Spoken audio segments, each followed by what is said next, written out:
लिए समय है, आप आएँ और परमेश्वर के वचन से और अपने अनुभवों से जो भी प्रभु ने आपको दिया है हमारे साथ बांटें।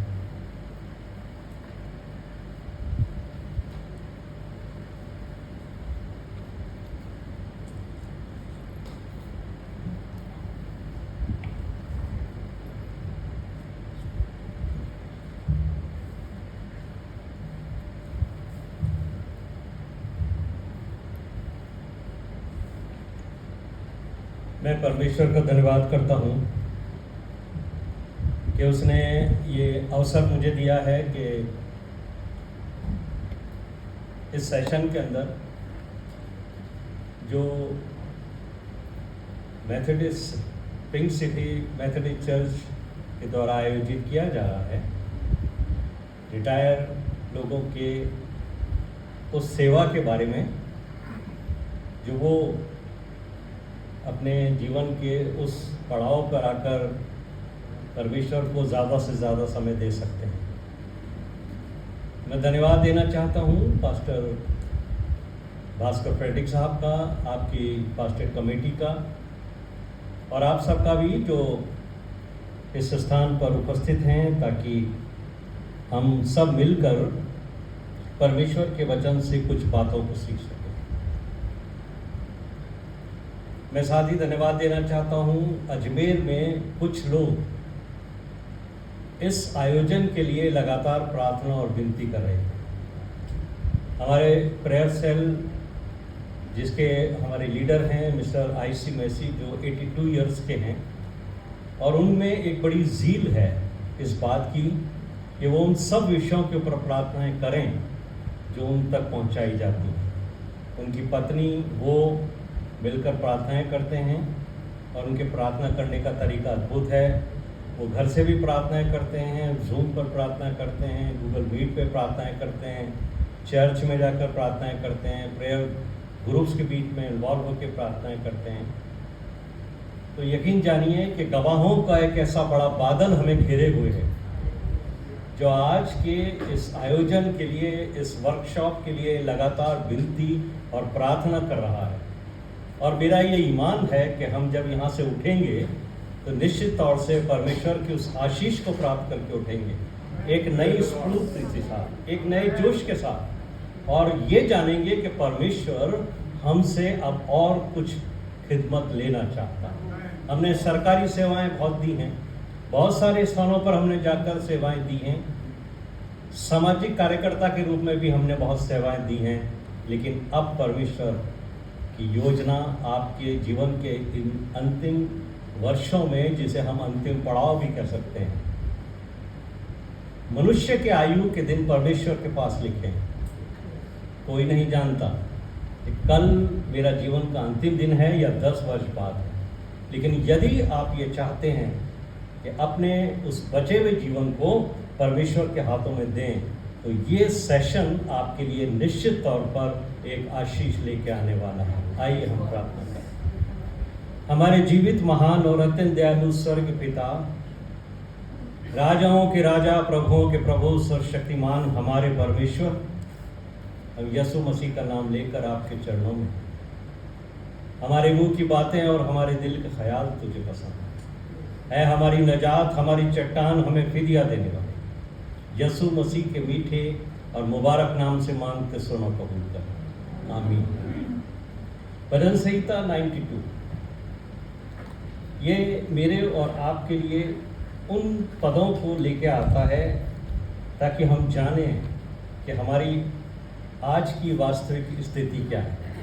भजन 92 वर्स 13 to 50, और यहाँ लिखा है, वे यहोवा के भवन में रोपे जाकर हमारे परमेश्वर के आंगनों में फूले फलेंगे। वे पुराने होने पर भी फलते रहेंगे और रस भरे और लहलहाते रहेंगे, जिससे यह प्रकट हो कि यहोवा सच्चा है, वो मेरी चट्टान है और उसमें कुटिलता कुछ भी नहीं। मेरे और आपके लिए ये वचन परमेश्वर के दास ने लिखा ताकि हम उत्साहित हों, निराश नहीं हों। जीवन के इस पड़ाव में जब संसार ये महसूस करता है कि हमारा रस सूख गया है, हम किसी के लिए कोई फलदायी नहीं है, परमेश्वर का वचन आपसे कहता है, आप यदि आपकी इच्छा है परमेश्वर के भवन से रोपे जाकर सेवा के लिए बाहर निकलोगे और आप लहलहाते रहोगे, फलदायी होगे, रस भरे होगे। आपको लोग भले ही कहें कि आप पुराने हो, लेकिन परमेश्वर से आप वो बल और शक्ति पाएंगे जो आपको आकाश की ऊंचाइयों तक लेके जाएगा। बोल दो एक बार हालेलुया। Praise the Lord. यदि परमेश्वर ने आपको 60 वर्ष और उससे ज्यादा की आयु दी है और आप जिंदा हैं, यकीन जानिए कि परमेश्वर की कुछ ना कुछ योजना आपके जीवन से। और अगर परमेश्वर की योजना है तो आपको कुछ नहीं करना है, ना तो आपके बल से ना आपकी शक्ति से, पर सिर्फ परमेश्वर की आत्मा से आपके लिए काम होगा। इसलिए परमेश्वर ये चाहता है कि आप मन से आए उसकी सेवा के लिए, और परमेश्वर की जब योजना है उसके राज्य के लिए, तो वो आपसे वो कुछ न कुछ सेवा जरूर लेगा। और आप ये जानिए, हमारी इच्छा ये होनी चाहिए, आपकी इच्छा होनी चाहिए, मेरी इच्छा ये होनी चाहिए कि हम परमेश्वर के कार्यों को पूरा करने के लिए कुछ सहयोग करें। सिर्फ आपके मन में इच्छा होनी चाहिए, बाकी सब परमेश्वर पर छोड़ दीजिए। बाइबल में कई रहस्य छिपे हुए हैं, और उसमें एक रहस्य ये भी है, हमेशा जवान बने रहें। मालूम है आपको कैसे आप हमेशा जवान बने रह सकते हैं? उनमें से एक है परमेश्वर के लोगों की संगति करना। जब आप परमेश्वर के लोगों की संगति करते हो तब आपके अंदर आनंद रहता है। क्यों? क्योंकि परमेश्वर का वचन कहता है कि परमेश्वर की उपस्थिति में आनंद की भरपूरी। संसार में क्या हो रहा है, मत परेशान होइए। हबक्कुक ने एक बहुत ही खूबसूरत बात कही है, बोलिए मेरे साथ। हबक्कुक की पुस्तक से आपको एक बहुत ही सुंदर बात समझने को मिलेगी। और हबक्कुक क्या कहते हैं, उसके 3 अध्याय में 17 पद से, अगर आप परमेश्वर की उपस्थिति में हैं, फिर आपको कोई बात की चिंता नहीं करनी है कि बाहर कोरोना है, बाहर समस्या है, बाहर परेशानी है, कुछ नहीं। 17वें पद में क्या कहता है हबक्कुक, चाहे अंजीर में वृक्ष के फूल ना लगें और ना दाख लताओं में फल लगें, जलपाई के वृक्ष में केवल धोखा पाया जाए और खेतों में अन्न न उपजे, भेड़शालाओं में भेड़ बकरियां न रहें, न थानों में गाय हो, तो भी मैं यहोवा के कारण आनंदित और मगन रहूंगा। आनंद की भरपूरी कहाँ है? तो यीशु मसीह के पास, यहोवा परमेश्वर के पास है। आपके जीवन में आनंद है, आपके जीवन में भरपूरी है। अगर आपके पास आनंद नहीं तो आप दूसरे को आनंद नहीं दे सकते। मेरे प्रिय भाइयों और बहनों, मैं आपको ये बताना चाहता हूँ, आपको बचपन से एक बात समझाएगी, यीशु मसीह शांति का राजकुमार। अब प्रश्न ये उठता है, क्या मेरे हृदय में शांति है? क्या मेरे घर में शांति है? 60 साल से ज़्यादा का जीवन व्यतीत करने के बाद अगर आपको ये लगता है मेरे घर में शांति नहीं है, किसको फॉलो कर रहे हो? दुनिया को यीशु मसीह ने शांति दी, और अगर उसके फॉलोअर्स के घर में, उसके जीवन में शांति नहीं है, आप एक झूठा जीवन व्यतीत कर। इसलिए मुझे और आपको आज यीशु मसीह के चरणों में आकर 100% सरेंडर जीवन को लेकर आना। यदि आप सरेंडर पोजीशन में आओगे, वो चीजें जो आज तक आपको नहीं मिली, आपका परमेश्वर आपको देगा। और इस सुंदर आयोजन के लिए मैं धन्यवाद देना चाहता हूं हमारे पासवान पास्टर भास्कर पट्टी का, जिन्होंने ये बहुत अच्छा समझा, क्योंकि वो भी जानते हैं और मैं भी जानता हूं, retirement is a second phase of life. Retire उन लोगों ने किया है जिनको अब आपकी आवश्यकता नहीं, जिन्होंने आपके पूरे जीवन को चूस लिया है। पिछले दिनों एक फ्रेज आया था मेरे पास, उस दिन को याद करो जब आप नौकरी पे गए खुशी खुशी, लेकिन लौट के क्या हुआ कि लेके तो जवानी गए थे और लौट के बुढ़ापा लेके आए। तो आपको संसार ने चूस लिया, और जब आपके पास कुछ नहीं रहा, उसने आपको आपके घर भेज दिया।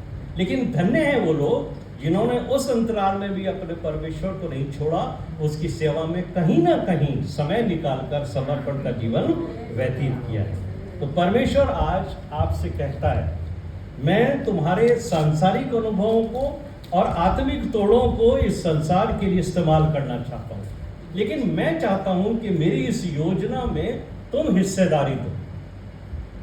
यिर्मयाह का 29वां अध्याय और उसके 11वें पद को बहुत लोग क्लेम करते हैं, बहुत पसंद करते हैं। पादरी साहब, मेरा फेवरेट है ये। क्या लिखा है उसमें? जो कल्पनाएं मैं तुम्हारे विषय में करता हूं वो तुम्हारी बुराई की है, वो तुम्हारी भलाई की है, और अंत में तुम्हारी वो इच्छा पूरी होगी जिसके लिए तुम पूरे जीवन दौड़ते रहे हो। लेकिन परमेश्वर कहता है तुम्हारी इच्छा के अनुसार आओ, किसी के कहने से नहीं, किसी के दबाव में नहीं। धक्का मारकर अगर कोई तुम्हें मेरी सेवा के लिए भेजेगा, मैं एक्सेप्ट नहीं करूंगा। मैंने तुम्हारे लिए योजनाएं बनाई हैं और वो योजनाएं तुम्हारी भलाई के लिए हैं, और अंत में जो कुछ तुमने सोचा होगा तो जरूर पूरा होगा। लेकिन जब तुम मेरे नजदीक आ जाओगे तो तुम्हारी इच्छाएं सांसारिक नहीं बल्कि आत्मिक होंगी। मैं चाहता हूं कि तुम्हारे तोड़े जो मैंने तुम्हें दिए, हो सकता है तुमने उसका इस्तेमाल ना किया हो, लेकिन अभी भी लेट नहीं हो। अगर तुम मेरे पास आओगे तो मैं तुम्हारे अंदर वो शक्ति दूंगा, उस शक्ति से तुम वो काम करोगे जिसके लिए मैं चाहता हूँ। और जैसे जैसे हमारी आयु बढ़ती है, हमारे काम करने का तरीका बदलता है। आप उतना परिश्रम नहीं कर सकते हो जितना 25-30 साल की उम्र में करते थे, इसलिए परमेश्वर आपको वो कार्य नहीं देगा जो आप 30 वर्ष की उम्र में कर सकते थे। परमेश्वर आपको वही कार्य देगा जो आप कर सकते हो। इसलिए कभी ये मत सोचिए कि हम वो कार्य कैसे करेंगे जो 30 साल 25 साल के लड़के करते हैं या लड़कियां करती हैं। आप पहले बहुत सारे लोगों से मिलते थे, अब आपसे बहुत कम लोग मिलना आपको। पहले आपके ऑफिस में लोग आपको सलाम करते थे क्योंकि उनका आपसे मतलब था। इन रिलेशंस के अंदर मत फंसे रहिए। वो कॉमर्शियल रिलेशन थे, उनको आपकी ज़रूरत थी, वो आपके पास आते थे। आज आपकी ज़रूरत उन्हें नहीं है, वो आपके पास नहीं है। इसलिए ये जो सांसारिक बातें और लुभावनी किस्से हैं, ये जो पद के साथ चिपटे रहते हैं, इनके द्वारा प्रभावित मत होइए। ये हमेशा साथ नहीं रहते हैं, और अगर कोई चीज़ साथ रहती है तो वह है आपका यीशु मसीह, आपका परमेश्वर, जो आपको बचपन से लेकर आज तक रहा है साथ आपके, और आपके आगे भी रहेगा। लेकिन परमेश्वर आपके आत्मिक और सांसारिक अनुभवों का लाभ अब इस उम्र के अंदर आपको सही मार्गदर्शन देने के बाद आपसे लेना चाहता है। आप जोश में मत करना। बड़ी समस्या हो जाती है जब लोग क्या है, रिटायर होने के बाद कुछ लोगों के पास काम नहीं होता है, उन्हें अब तो चर्च चलो, वहाँ कुछ काम निकालते हैं। अरे वो नहीं, वो आपकी योजना है। अगर आप चाहते हो कि परमेश्वर आपसे सेवा ले, तो पहले तो आपको तोड़ेगा, नम्र बनाएगा, अपने योग्य बनाएगा। जरूरी नहीं है कि आप सोचते हो वैसा ही वो भी सोचता है। आप सोचते हो मैं सेवा करना चाहता हूं, परमेश्वर कहता नहीं। याद है ना आपको, मूसा को कब लिया था परमेश्वर ने? कितने साल का? 80 साल। क्यों? क्या उसके मन में जील नहीं थी अपने लोगों को छुड़ाने की? 40 साल वो उस भवन में रहा जहां उसको बेस्ट एजुकेशन दी गई। सब तरह से वो ताकतवर था, जील थी, इतनी ताकत थी कि जब उसने एक दिन देखा कि मेरे एक इस्राएली भाई को कोई मिस्री मार रहा है, और बोले मैं अभी बैठा हूँ, उसने उसकी गर्दन पकड़ के तोड़ी और मार डाला। बोले मैं छुड़ाऊंगा इन लोगों को। मेरे मन में इच्छा है मेरे भाइयों को कोई नहीं छुएगा, अगर छुएगा तो मार डालूंगा। अगर वो उसी गति से इस्राएलियों को छुड़ाने लगता, कब कितने साल लगते उसको? लेकिन परमेश्वर ने कहा अगर तू इस तरीके से मेरी सेवा करना चाहता है तो ये सेवा मुझे कबूल नहीं। अगर मैंने तुझे ताकत दी तो याद रखना, जिस लाल समुद्र में से तू निकलेगा, और जब मैं तुझे कहूँगा अपना हाथ यूं कर तो ये पूरी फिरौन की सेना 1 सेकंड में ख़त्म हो जाएगी। ये है मेरी पावर। लेकिन तेरी पावर क्या है? तो एक आदमी को 1 दिन में मारता है, सोचता है कि मैं अपने भाइयों को छुड़ा दूँ। 40 साल के लड़के को खुदा ने कहा नहीं, तुझे मैं इस लायक बनाऊंगा कि जब मैं तुझे बुलाऊं तब तू जाकर अपने लोगों को छुड़ाना। और 40 साल कहाँ व्यतीत किए उसने? अपने ससुर के घर में भेड़ बकरियां चराते रहे। इससे ज़्यादा जिल्लत किसी इंसान की नहीं हो सकती कि वो अपने ससुर के यहाँ नौकरी करे और उसके तब्बू में अपनी बीवी के साथ रहे। हाँ, लोग कहीं भी नौकरी करने को तैयार होते हैं, लेकिन आदमी के लिए बड़ा मुश्किल ये है कि वो अपने ससुर के यहाँ जाकर नौकरी करे, उसकी नौकरी करे और वो उसे तनख्वाह दे। 40 साल में खुदा ने उसको इसलिए वहाँ रखा ताकि वो नम्र बने, और जब वो नम्र बन गया तब परमेश्वर ने उसे कहा जा तेरे भाइयों को छोड़ा। तो क्या कहता है? अरे मेरे अंदर तो वो बात ही नहीं, मैं किस लायक हूँ? परमेश्वर ने कहा नहीं, अब तेरी सामर्थ्य नहीं, मेरी सामर्थ्य। मेरे प्रिय भाइयों और बहनों, आपकी सामर्थ्य कुछ काम नहीं कर सकती परमेश्वर के लिए। अगर आप चाहते हो मन से कि मैं उसकी सेवा करूं, तो याद रखिए कि आपको 100% सरेंडर पोजीशन में आना पड़ेगा। हे प्रभु, ये मेरा शरीर है, संसार के लिए तो ये अब किसी योग्य नहीं है, लेकिन तू अगर इसको इस्तेमाल करना चाहता है अपनी महिमा के लिए इस्तेमाल करे। Praise the Lord. प्रभु आपको छूना चाहता है, लेकिन याद रखिए ज़रूरी नहीं है कि आपके सामने बहुत बड़ी भीड़ हो, आप बहुत बड़े प्रचारक बन जाओ, आपको स्टेज मिले, आप बहुत बड़ी से बड़ी सेवकाएं करो। परमेश्वर आपके द्वारा छोटी से छोटी सेवकाएं ले सकता है। महिमा और आदर आपको उसको देना है। बहुत से लोग फेम होना चाहते हैं, वो चाहते हैं लोग हमें जाने। अगर आपके मन में ये ज़रा भी इच्छा है कि लोग आपसे अट्रैक्शन हो, आपके द्वारा अट्रैक्ट हो, आपकी सेवकाई के अंदर आपको वो ऊपर उठाएं, आप परमेश्वर के लायक कभी आपसे कभी सेवकाई नहीं लेगा। बहुत से लोगों ने झील के साथ अपनी सेवकाई शुरू करी, परमेश्वर ने आशीष दी, लेकिन आज उनकी सेवकाई समाप्त हो गई क्योंकि उन्होंने अपना राज्य स्थापित करने की कोशिश करी।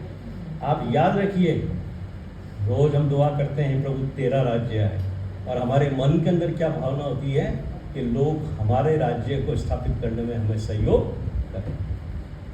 मेरे प्रिय भाइयों और बहनों, परमेश्वर आपको नम्र बनाएगा और उसके साथ छोटी से छोटी सेवकाई देगा, लेकिन उसके साथ आपको आनंद देगा, और जहां आनंद है वहां परमेश्वर की भरपूरी है। परमेश्वर आपके साथ है। फिर सेवकाई पर आप ध्यान मत दीजिए कि वो छोटी है या बड़ी है। परमेश्वर के कार्यों के लिए एज कोई मायने नहीं रखती। एज सिर्फ इंसान के सामने है। भूल जाइए कि आपकी उम्र क्या है। आप परमेश्वर के लिए काम करना चाहते हो, एज कोई बैरियर नहीं, कोई महत्व नहीं रखता। इब्राहिम को 75 वर्ष की आयु में बनाया परमेश्वर, लेकिन ओल्ड टेस्टामेंट के अंदर लंबी आयु महत्वपूर्ण थी। न्यू टेस्टामेंट में लंबी आयु महत्वपूर्ण नहीं, क्वालिटी ऑफ लाइफ चाहिए। वो सेवा जो क्वालिटी लेकर आती है परमेश्वर के लिए, वो चाहिए। यीशु मसीह ने 3.5 वर्ष की मिनिस्ट्री करी, सिर्फ छोटी सी मिनिस्ट्री, लेकिन क्या थी उसके अंदर? पवित्र आत्मा की अगुवाई और क्वालिटी।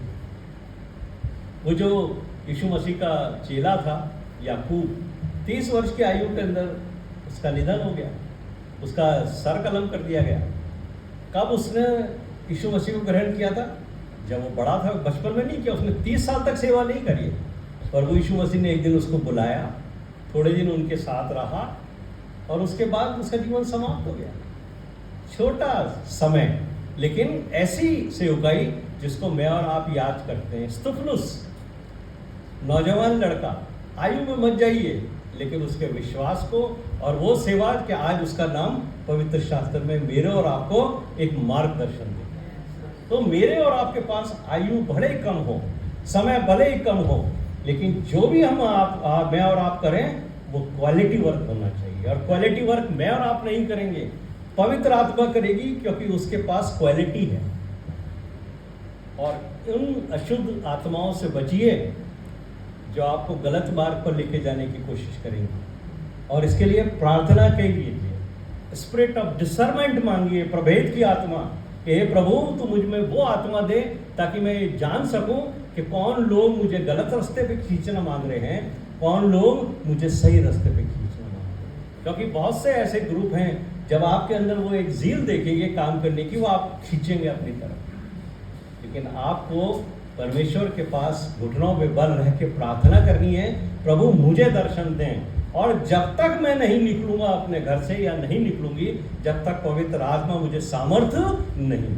और यही काम किया था परमेश्वर के उन भक्तों ने, सेवकों ने, जिनको यीशु मसीह ने क्या कहा था जाते हुए कि तब तक ठहरे रहना जब तक तुम्हें पवित्र आत्मा न हो। आज यहां से जाने के बाद कितना भी कमिटमेंट करके आप जाओ, वेट जब तक परमेश्वर की पवित्र आत्मा आपको उठाए नहीं और फिर आपको वो गाइड नहीं करे। इसलिए मेरे प्रिय भाइयों और बहनों, आप अपने आप को कमज़ोर मत समझिए, अपने आप को असहाय मत समझिए। आपकी उम्र धीरे धीरे बढ़ती जा रही है, आपका शरीर आपका सहयोग नहीं भी कर रहा है, तब भी यदि आपके अंदर एक ज़ील है, एक काम करने की इच्छा है, परमेश्वर आपको सामर्थ्य देंगे, ताकत देंगे। और ये सच्चाई है, इससे मुंह मत मोड़िए कि आपकी उम्र बढ़ रही है। लेकिन पौलुस ने एक बड़ा भेद कहा, दूसरा कुरिन्थियों 4 अध्याय उसके 16वें पद में पौलुस ने इस बात को कहा है कि देखो ये तो सत्यता है, सच्चाई है कि तुम्हारी उम्र बढ़ रही है। दूसरा कुरिन्थियों 4 अध्याय 16वें पद में पौलुस कहते हैं, यद्यपि हमारा बाहरी मनुष्य तो नष्ट होता जाता है, तो भी हमारा भीतरी मनुष्य तो दिन प्रतिदिन नया होता जाता है।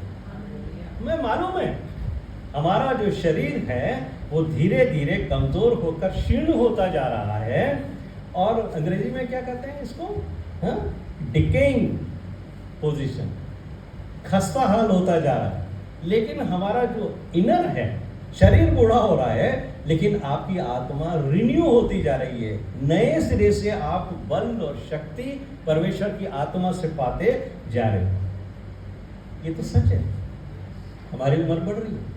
चाहे आप बढ़िया भोजन करिए, चाहे आप क्या कहते हैं वो लड़के जाते हैं इसमें, जिम ज्वाइन कर लीजिए, कर लेते हैं बहुत सारे लोग। आप कुछ भी कर लीजिए, आप सिगरेट पीना छोड़ दीजिए, शराब पीना छोड़ दीजिए, आप दूसरी गलत चीज़ें छोड़ दीजिए, सब छोड़ दीजिए, लेकिन आप उम्र को बढ़ने से नहीं रोक सकते।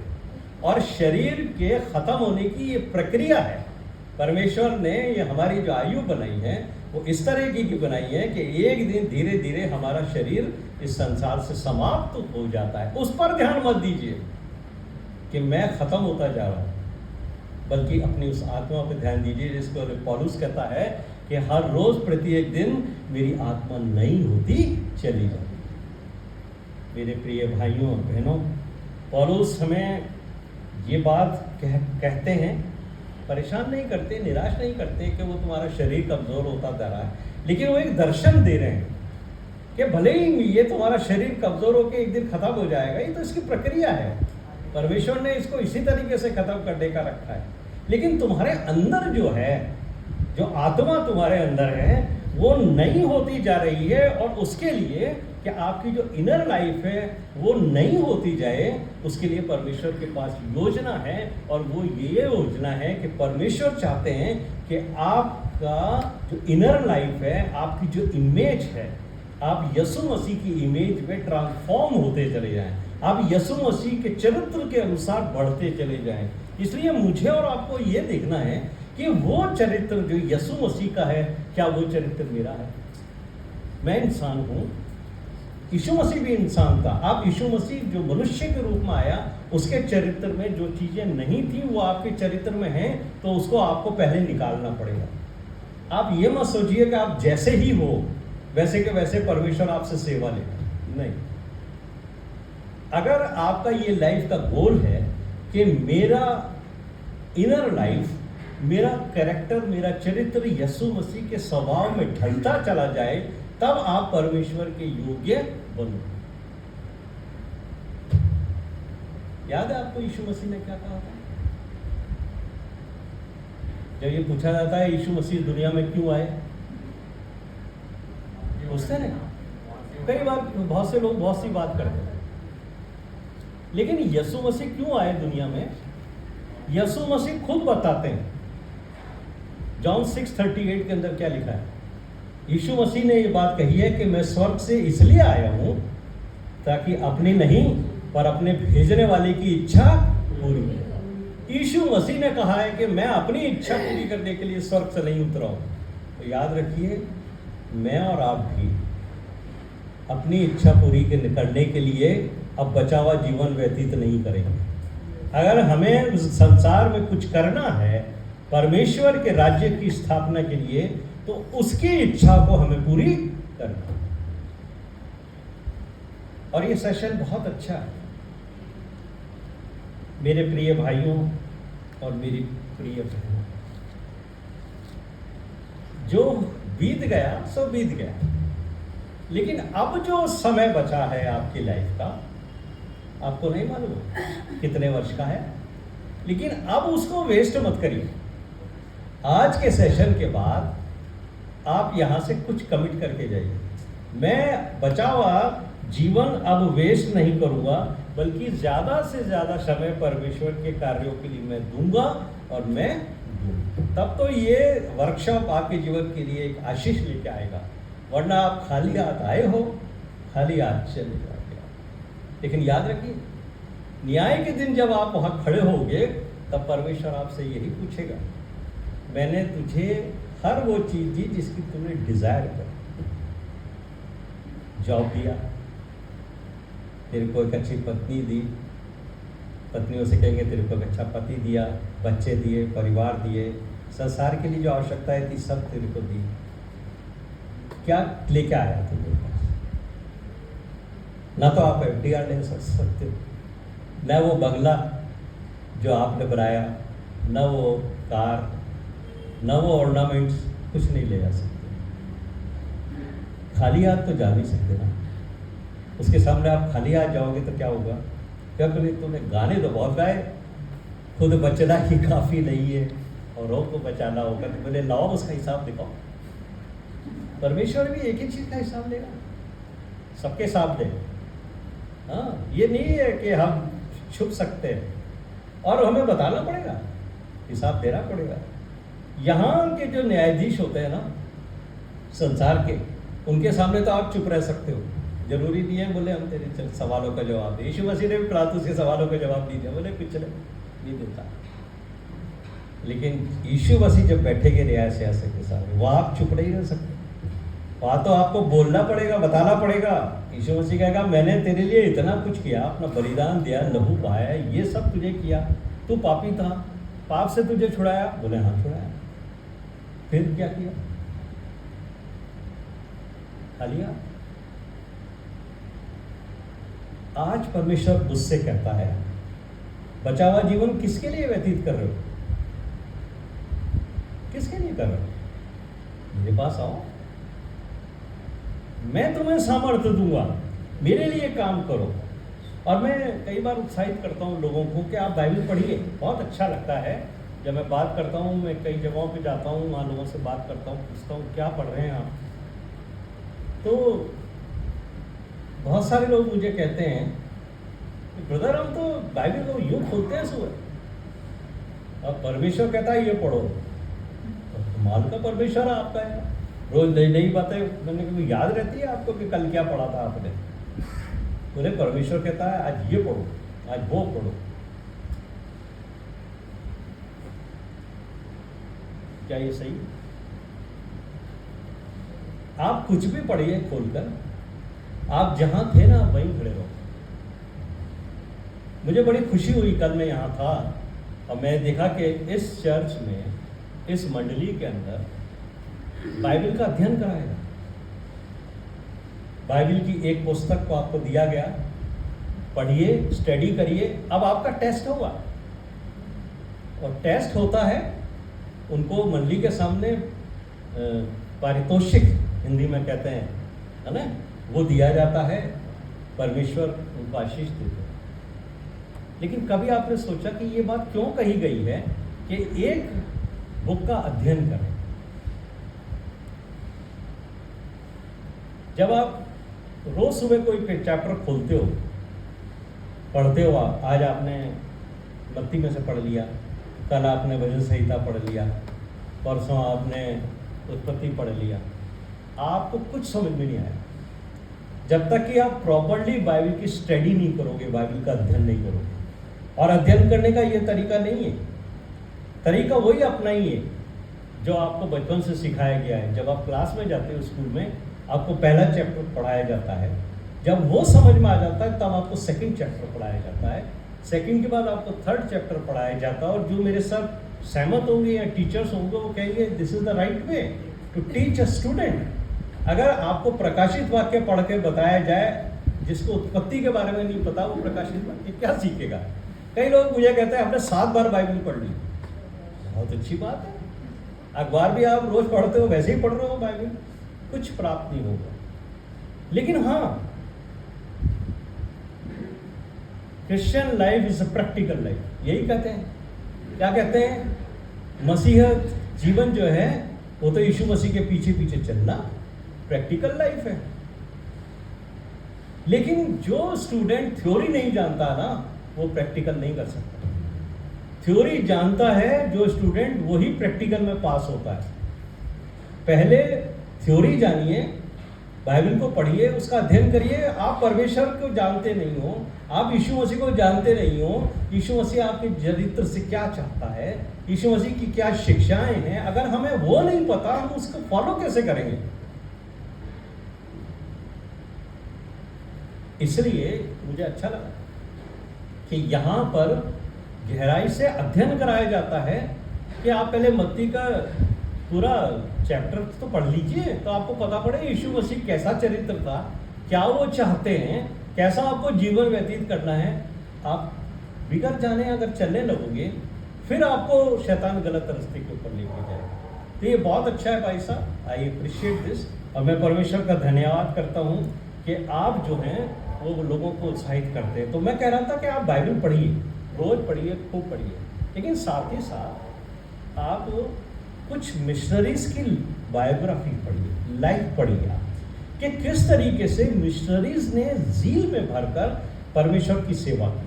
परमेश्वर ने उन्हें बुलाया, उसके बाद उन्होंने किस तरीके से जीवन व्यतीत किया और कितनी कठिनाइयों से उन्होंने अपने देश को छोड़कर आकर आपके भारत के अंदर सेवा की। उससे आपको एक स्पिरिचुअल अपलिफ्टमेंट मिलेगा, आपकी स्पिरिट को बहुत शक्ति मिलेगी। आप दुनिया भर की किताबें पढ़ते हो, आप कहते हो हम फलाने जो है स्कॉलर की बुक पढ़ ली, फलाने राइटर की बुक पढ़ ली। मैं क्रिटिसाइज नहीं करता, लेकिन मैं आपको उत्साहित इसलिए कर रहा हूँ, उनके जीवन से आपको मालूम पड़ेगा कि ज़ील में भरने के बाद कितनी कठिनाइयाँ, कितनी परेशानियाँ आती हैं। ये इतना आसान जीवन नहीं है परमेश्वर के पीछे चलने का जितना हम सोचते हैं, और हमारे पास तो समय कम है। अब समय कम है तो हमें फोकस किस चीज़ के ऊपर करना है। अब आपको मैं एक सलाह और देना चाहता हूँ कि आप अपना फोकस करिए यीशु मसीह की शिक्षाओं के ऊपर। यीशु मसीह आपसे क्या चाहता है?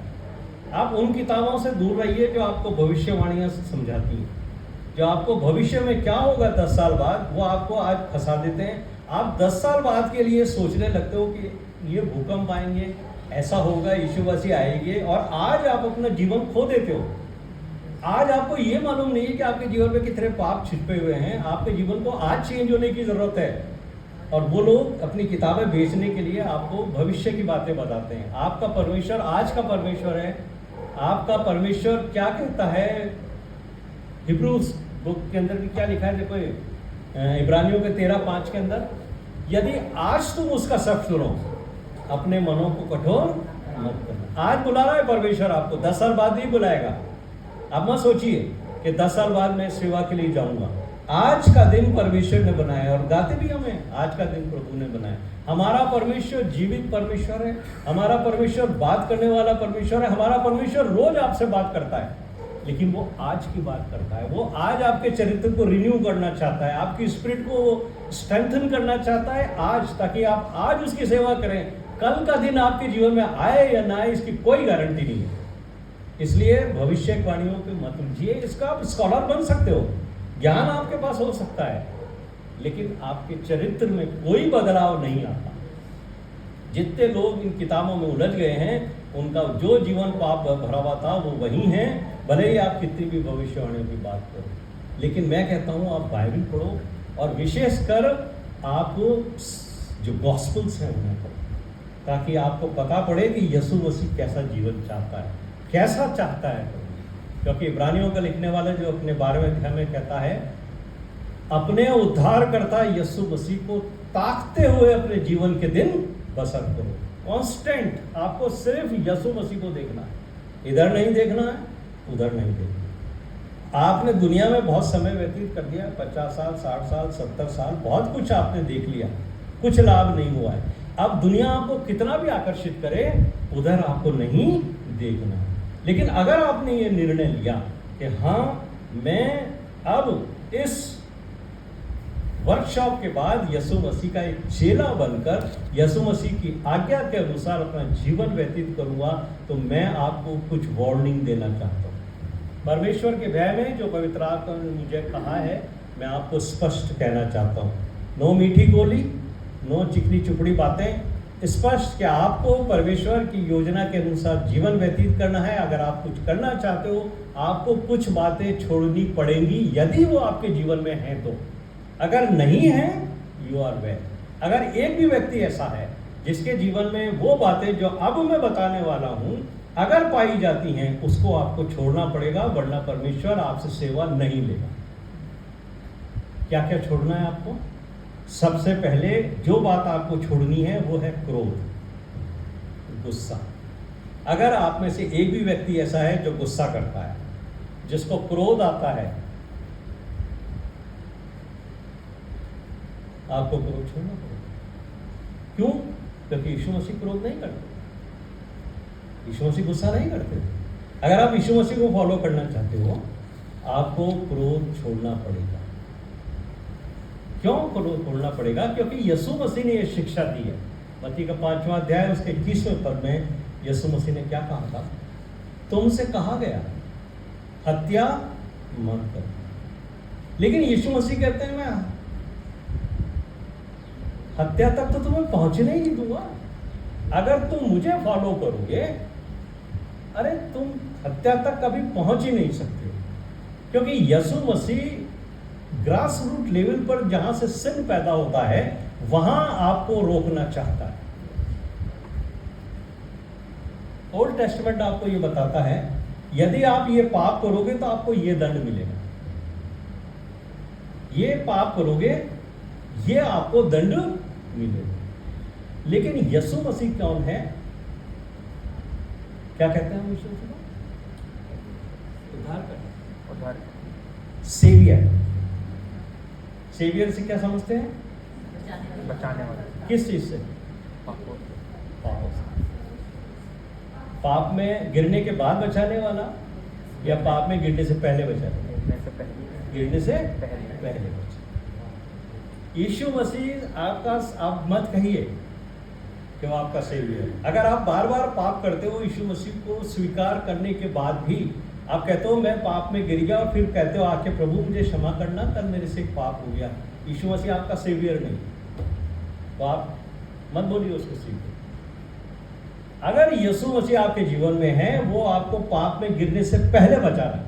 वो इसलिए आया है कि वो आपको पाप में गिरने से पहले बचाएगा। यदि आप उसको सेवियर मानते हो, उद्धारकर्ता मानते हो, उसकी शिक्षाओं पे चलते हो, यीशु मसीह कहते हैं पाप में गिरने के बाद नहीं, पाप में गिरने से पहले मैं तुम्हें बचाऊंगा, क्योंकि आई एम योर सेवियर।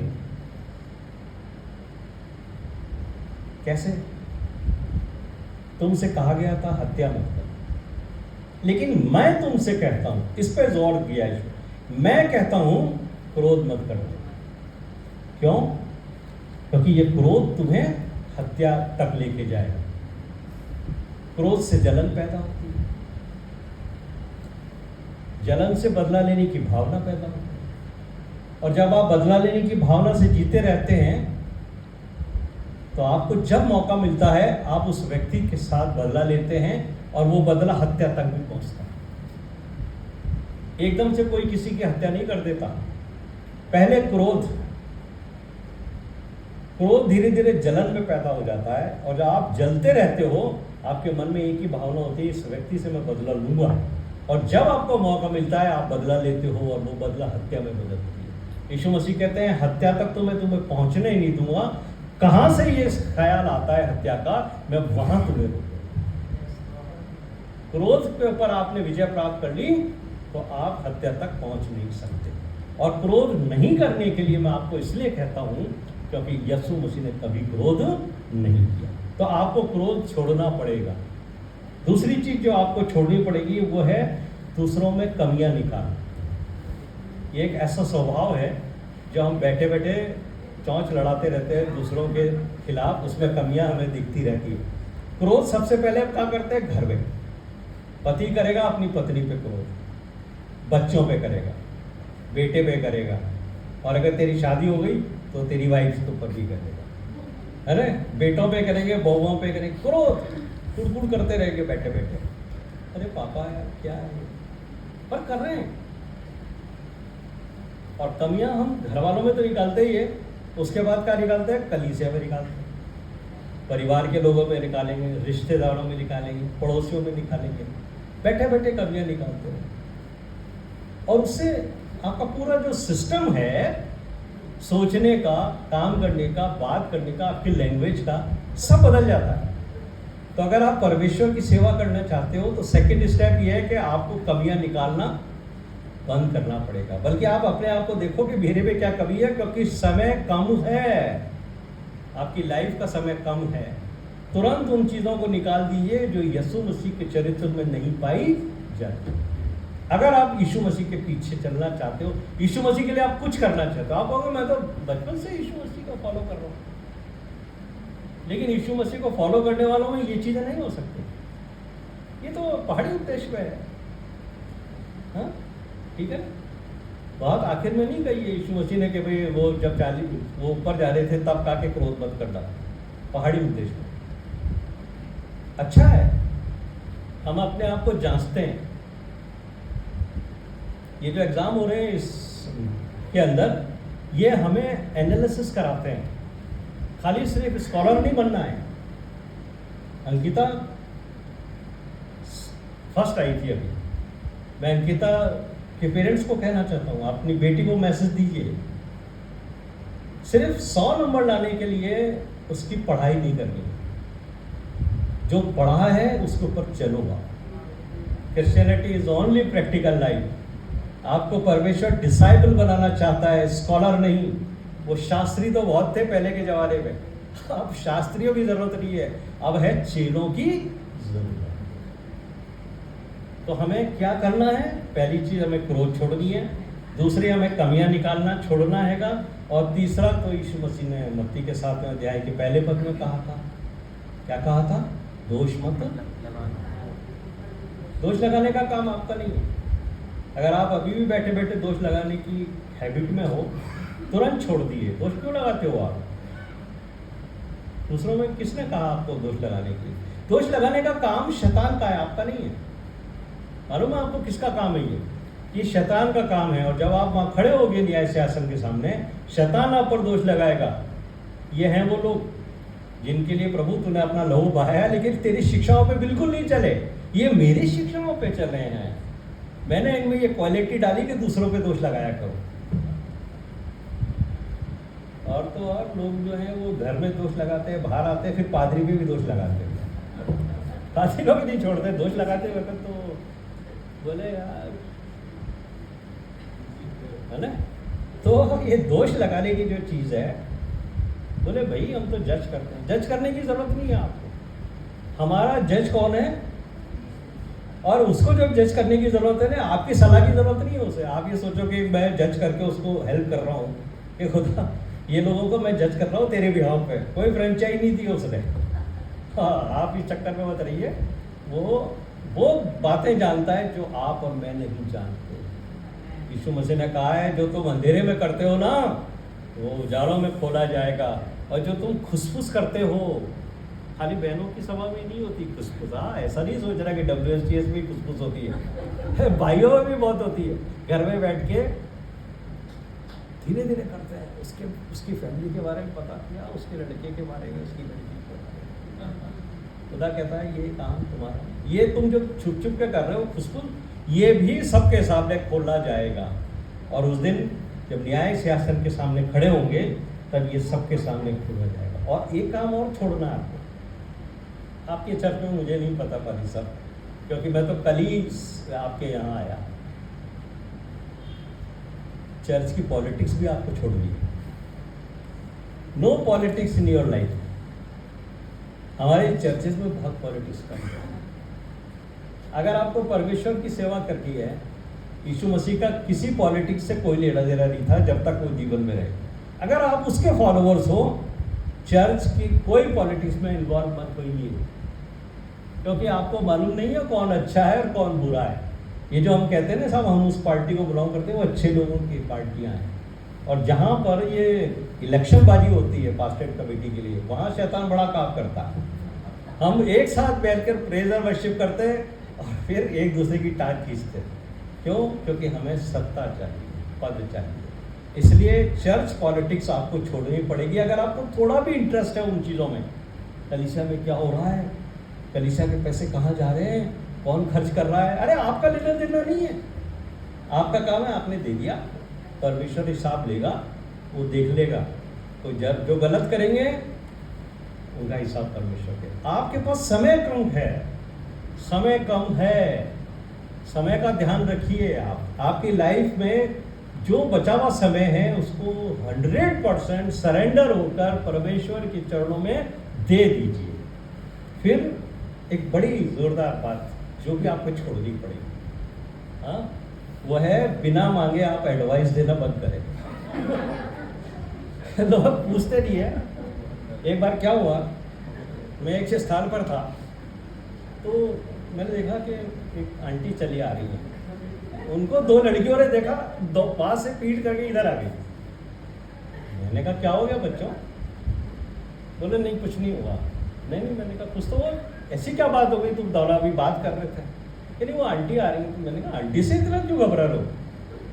बोले अंकल तो वो अभी पकड़ लेगी रे, हमारे को तो अभी खूब ज्ञान देंगी इसलिए हम इनको देखते ही भाग लेते।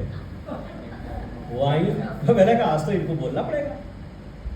आंटी को बोला मैंने कहा वो क्या आपसे बच्चे डरने लग गए आजकल, बहन क्या कर रही हो आप? नहीं भैया मैं तो सलाह देती हूँ, समझाती हूँ। पौलुस ने कहा है तीतुस की पत्री में कि बड़ी महिलाओं को जवान लड़कियों को सिखाना चाहिए, तो मैं सिखाती हूँ। क्या गलत करती हूँ मैंने कहा बिल्कुल गलत नहीं कर रही हो, लेकिन आपका तरीका गलत है। मैंने कहा आपसे कोई एडवाइस मांगे तो एडवाइस दो ना, आप पीछे पड़ जाती हो। आपके और उनके बीच में 20-25 साल का गैप है, आपके जीने का तरीका बिल्कुल फ़र्क है, इन बच्चियों के जीने का तरीका फ़र्क है। इनको जो आता है वो आपको नहीं पता, और जैसा जीवन आपने व्यतीत किया है अब ये बच्चे नहीं करते हैं। तो जो जिस चीज़ की एडवाइस देनी है वो दो। आप दूसरी चीज़ों के पीछे पड़ोगी तो पूरी कलीसिया भाग जाएगी आप। मैंने कहा घर में यही प्रॉब्लम हो रही। आपका समय अब बच्चियों को काम करने, बहू है आपकी उसको फ्री हैंड करो, वो जिम्मेदारी ले लेगी। आप क्या सोचती हो कि वो घर को अच्छे से नहीं रखेगी? तो तुम करेगी ना, करने दो। आप किचन से बाहर ही नहीं आना चाहे, आप किचन पे भी कब्जा रखना मांगो, घर पे भी कब्जा रखना मांगो, मत करो, छोड़ो इनको। साथ बैठ के दुआ बंदगी करो। जिस घर को आपने अच्छा बनाया है उसको वो और अच्छा बनाएगी, बशर्ते आप उसको वो प्यार दो जो आप अपनी बेटी को देना चाहती हो। इसलिए आवश्यक है कि हम वो सलाहें ना दें जो बच्चों के कान के अंदर बन करने लगे। तो यही चीज़ है हमारे पास कि कलीसिया में भी हम बहुत सी लोगों को सलाह देना चाहते हैं, और ये बिन मांगे की सलाह कोई रिसीव नहीं करता। तो ध्यान रखिए कि ये भी आपको छोड़ना पड़ेगा। दूसरे मंडलियों के सदस्यों को और दूसरे मंडलियों के पास्टर्स को कभी क्रिटिसाइज मत। आपको नहीं मालूम है उनकी क्या समस्याएं हैं, कैसा उनका जीवन है, कैसा वो व्यवहार है। आप बैठे बैठे हमारी मंडली सबसे बेस्ट है, वो क्या, वो कोई चर्च है क्या? वहाँ के लोगों को देखो। अरे आप डोंट वेस्ट योर टाइम, आपके पास समय कम है। आप परमेश्वर के वचन पर ध्यान दो, यीशु मसीह के चरित्र को अपने अंदर आने दो। मत करिए क्रिटिसाइज, न घर के लोगों को करिए, न पड़ोसियों को करिए, न मंडली को करिए, न दूसरों की मंडली को करिए, न अपने पास्टर को करिए, न दूसरे पास्टर को करिए। क्या रखा है इन चीज़ों में? आपने बहुत टाइम वेस्ट कर दिया। अब मत करिए। ये आदत आपको छोड़नी पड़ेगी अगर आप सच में यीशु मसीह के पीछे चलकर बचे हुए जीवन में उसकी कुछ सेवा करना चाहते हो। अब एक बड़ी इंपॉर्टेंट बात, आपको पैसे का जो लोभ है, धन का लोभ, उस लोभ को भी आपको छोड़ना पड़ेगा। और मैं आपको अगले जो सेशन है मेरा, जो फाइनेंस के ऊपर मैं आपको बताऊंगा कि एक बिलीवर को अपने फाइनेंस को कैसे यूज़ करना है, उसमें मैं आपको ये बताऊंगा कि क्यों आपको छोड़ना है। लेकिन धन का जो लालच है, धन होना बुरा नहीं है, आपको परमेश्वर ने धन दिया, इट्स गुड, बट उसका लालच वो आपको छोड़ना पड़ेगा। धन का लालची व्यक्ति कभी परमेश्वर की सेवा नहीं कर सकता। वो धन की सेवा कर सकता है। दो ही हैं इस संसार के हुक्मरान, ऑथोरिटीज। इस संसार के जो क्या कहते हैं उसको, मालिक हैं, वो दो हैं। कौन कौन है? और दूसरा यीशु मसीह ने स्पष्ट सार से कहा है कि इस संसार के दो स्वामी हैं, एक तो परमेश्वर है और दूसरा धन है। यीशु मसीह ने कहा या तो तुम परमेश्वर से प्रेम करोगे तो धन को तुच्छ जानोगे, और अगर आप तुमने धन को प्रेम किया, वो आपका स्वामी है, तो आप परमेश्वर को तुच्छ जानोगे। तो अगर परमेश्वर की सेवा करना है तो धन को तो आप दूर करिए, उसके लालच से। ऐसा नहीं मैं कह रहा हूँ आप धन जो है निकाल के सड़क पर फेंको, नहीं, आपको उसके लालच से बचना है। तो आपको धन के का जो लोभ होता है उससे बचना है। और पौलुस एक चीज़ और समझाते हैं, इफिसियों का 5वां अध्याय बोलिए, उसके 3 और 4 पद में पौलुस ने एक बहुत अच्छी शिक्षा दी है, वो भी आपको अपने जीवन में उतारनी पड़ेगी। पौलुस कैसे क्या कहते हैं देखिए, इफिसियों का 5वां अध्याय 3 और 4, जैसा पवित्र लोगों की योग्य है वैसे तुम्हें व्यभिचार और किसी प्रकार के अशुद्ध काम या लोभ की चर्चा तक न हो, न निर्लजता, न मूढ़ता की बातचीत, न ठट्ठे की, क्योंकि ये बातें शोभा नहीं देती। आपके घर में जब आपके फ्रेंड्स आते हैं, आपके रिश्तेदार आते हैं, ये चर्चाएं नहीं होनी चाहिए। ये वही बातें हैं कि आप किसी का पोस्टमार्टम करने लगते हो, उसके फैमिली में ये हो रहा है, उसका ये हो रहा है, उसका वो हो रहा है। ये काम नहीं है आपके, एक विश्वासी का, एक मसीह का ये काम नहीं है कि किसकी लड़की ने क्या किया, किसके लड़के ने क्या किया। निर्लजता की बातें नहीं होंगी, व्यभिचार की, लोभ की, इनकी तो चर्चा भी नहीं होनी चाहिए। क्यों? बुरा है क्या इन बातों पे चर्चा करना? क्योंकि इससे आपके घर का माहौल सैटेनिक होता है, आपके घर की दीवारें भी शैतान कब्जे में लेता है। आपके जो बच्चे हैं और आपके जो ग्रैंड चिल्ड्रन हैं, जिनको आपको अच्छी बातें सिखानी है, जो अभी सिस्टर ने भी कहा, पाकिस्तान साहब ने भी पढ़ा, वो छोड़ करके अगर आप अपने घर में ये बातें करते हो, बच्चे 7 साल 6 साल का बच्चा भी ये बातें जानता है, सुनता है और वो उसमें इंटरेस्ट लेने लगता है। और अनजाने में आप ये जब बातें करते हो अपने घर में, आपकी फैमिली के लोग इन्वॉल्व होने लगते हैं। क्योंकि आजकल तो बच्चे भी साथ बैठते हैं, पहले के बुजुर्ग तो बच्चों को बाहर निकाल देते थे, अरे जुलिस भैया बच्चों को बैठे नहीं देते, बोले चलो। और बच्चे भी इतने डरते थे कि उनकी बदरी होती थी कि पापा मम्मी के साथ। आज तो बच्चे बराबर बैठते हैं, तो सुन रहे हैं आपकी बातें, वो आप ही से सीखेंगे। बाइबल तो कहती है बेटा वही करता है जो अपने बाप को करते देखता है।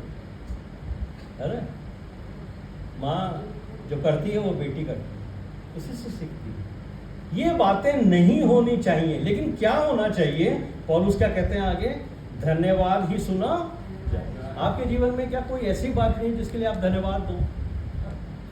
आप बैठिए, साथ में प्रार्थना कीजिए, लोग आते हैं मिलके तो धन्यवाद दीजिए, कहिए मेरे जीवन के अंदर ये बातें हुई, इसके लिए मैं धन्यवाद देना चाहता हूँ। आइए थैंक्स गिविंग करें परमेश्वर के वचन की, उसने जो अपने हमारे जीवन में किया हम उसके लिए धन्यवाद करें। धन्यवाद करिए। संसार में बहुत गंदगी है, बहुत परेशानियां हैं, आप साफ नहीं कर सकते हो और आप कोशिश भी मत करिए। आप अपनी गंदगी हम साफ कर लें, बहुत अच्छा है। हम क्या करते हैं, दूसरे को जरूर नहाता हुआ देखना चाहते, भैया दिन में 2 बार नहाया करते और खुद एक हफ्ते में 1 बार डाले। अरे भैया आपके अंदर से पसीने की बदबू आ रही है, अपना ध्यान रखे। ये चीजें अच्छी नहीं है ना। ये क्या है, अभी अपना वर्कशॉप चल रहा है तो मैं ऐसी बात कर सकता हूँ, ऐसा इजाजत है। वरना जब वचन देते हैं कभी परमेश्वर के भवन में, तब ये बातें नहीं। सीखने के लिए हमें अपने जीवन पे ध्यान देना है, दूसरों के जीवन पे ध्यान नहीं देना है। तो अब हमने ये बात समझ लिया कि हमें गॉसिप्स नहीं करनी, गप्पे नहीं लगानी है, धन्यवाद देना। गॉसिप्स करते करते क्या एक बड़ी जबरदस्त पाप में हम फंस जाते हैं। आपको मालूम है, गॉसिप्स करने से कई बार हम बढ़ा चढ़ा कर बात करते हैं और वो हमारे पर कर्ज लेके आते हैं। अजीब लगेगा सुनने में। देखिए, आदम ने पाप किया, परमेश्वर ने उसको कर्ज नहीं दिया। किसको कर्ज दिया था परमेश्वर ने? भूमि को दिया था, आदम को कर्ज नहीं दिया था। आप कभी ये मत सोचिए कि परमेश्वर ने आदम को उसकी गलती की वजह से श्राप दिया। परमेश्वर ने कहा है तेरे कारण भूमि श्रापित है। लेकिन पहला मनुष्य है कैन, जिसको परमेश्वर ने श्राप दिया। क्यों? आदम ने जो पाप किया था उससे उसकी स्वयं की हानि हुई, उसके पाप से किसी दूसरे का नुकसान नहीं हुआ है। स्वयं की हानि कैसे होती है? आप शराब पीते हो, सिगरेट पीते हो, आपके शरीर की हानि होती है। पाप है, गलत चीजों में पड़ते हो, स्मैक पीते हो, गांजा पीते हो, ड्रग्स लेते हो, आप अपने शरीर को हानि पहुंचाते हो। लेकिन कैन ने क्या किया? कैन ने दूसरे की हानि पहुंचाई, उसने हत्या की। उसके पाप में दूसरे का नुकसान शामिल है। और आप अगर बैठकर किसी व्यक्ति के बारे में गॉसिप्स करते हो, बढ़ा चढ़ाकर बातें करते हो, उससे आप उसकी रेपुटेशन को कम करते हो, उसके बारे में आप अफवाह फैला करके संसार में उसको प्रताड़ित करते हो, उसके विरुद्ध आप पाप करते हो, उसके विरुद्ध आप ऐसी बातें फैलाते हो जिसको आप कंट्रोल नहीं कर पाते, जिसको आप जानते भी नहीं हो। गॉसिप में क्या होता है कि हम वो चीज़ें फैलाने लगते हैं जिसका हमें पता नहीं होता सच्चाई का भी, लेकिन हम गॉसिप करते हैं। 5 आदमियों ने बैठ के किसी व्यक्ति के बारे में कोई झूठी सच्ची बात की, वो 5 आदमी बाहर निकले, उन्होंने 5 आदमियों को और वो बात कह दी। फिर वो 5 आदमी निकले, उन्होंने 5 को और कह दी।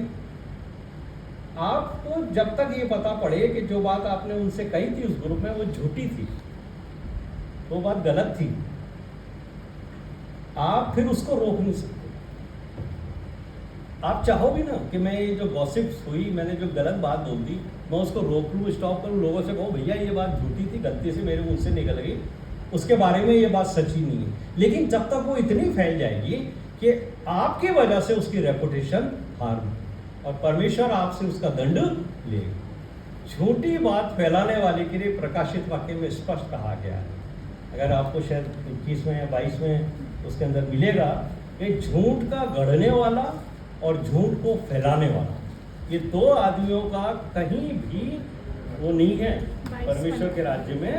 22-15 हाँ 22-15 ठीक है, 22-15 में साफ लिया है, झूठ का चाहने वाला और झूठ का गढ़ने वाला बाहर रहे। यह है गंभीर बात। इसलिए अफवाहें मत फैलाइए, बल्कि आप धन्यवाद फैलाइए, धन्यवाद कीजिए। पौलुस यही कहते हैं, तुम्हारे जीवन के अंदर क्या कोई एक भी बात ऐसी नहीं जो तुम धन्यवाद रूपी भेंट चढ़ा सको परमेश्वर के सामने?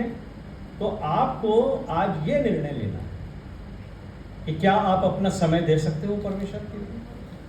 पहली बात तो ये सोचना है कि क्या इस उम्र के इस पड़ाव में, जबकि मुझे लगता है कि मैं अब कुछ नहीं कर पाता हूँ, मुझे लगता है कि संसार ने मुझे रिजेक्ट कर दिया है, संसार के लायक मैं नहीं रहा, क्या अभी भी मैं परमेश्वर के लिए कुछ फल ला सकता हूँ? आपके मन में क्या इच्छा है कि आप परमेश्वर के लिए कुछ करो? अगर आपके मन में इच्छा है तो आपको तन, मन और धन सबसे आखिर में आएगा, लेकिन धन भी है, ये ध्यान रखना। तन और मन देने को सब तैयार है, धन देने में थोड़ा सा बड़ा मुश्किल होता है, लेकिन ये चीज़ें कहिए तन, मन और धन उसको दो। गाना भी हम लोग बहुत ताली बजा बजा के गाते हैं, जोर जोर से गाते हैं, तन, मन और धन सब उसको दो, है ना सिस्टर? तो ये 3 चीज़ें आपको देनी है। तो आप टाइम दे सकते हो, तन देना है, मन से जील है आपके पास, और मैं आगे बताऊंगा कि धन कैसे और किसको देना है।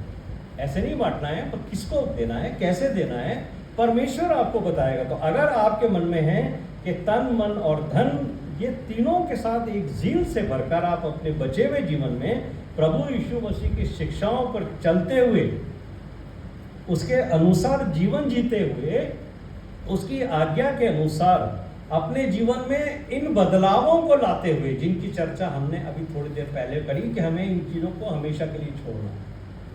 बहुत आपने अपना ध्यान जो है इन चीज़ों पे दे दिया है, अब आप अपना ध्यान अपने ऊपर दीजिए और प्रभु यीशु मसीह के ऊपर दीजिए, ताकि आप अपने जीवन में, जिसका समय आपको नहीं पता कि उसका अंत कब आने वाला है, थोड़ा सा समय है, लेकिन क्वालिटी सर्विंग करिए। क्वालिटी सर्विंग की बात करता हूँ, और जब क्वालिटी सर्विंग है, तन, मन और धन आपको इस्तेमाल करना पड़ेगा। अगर आप ये करने के इच्छुक हैं, तब तो आपको ये सबसे पहला काम क्या करना है। आप हैं क्या? आप में से कितने लोग हैं जो ये चाहते हैं कि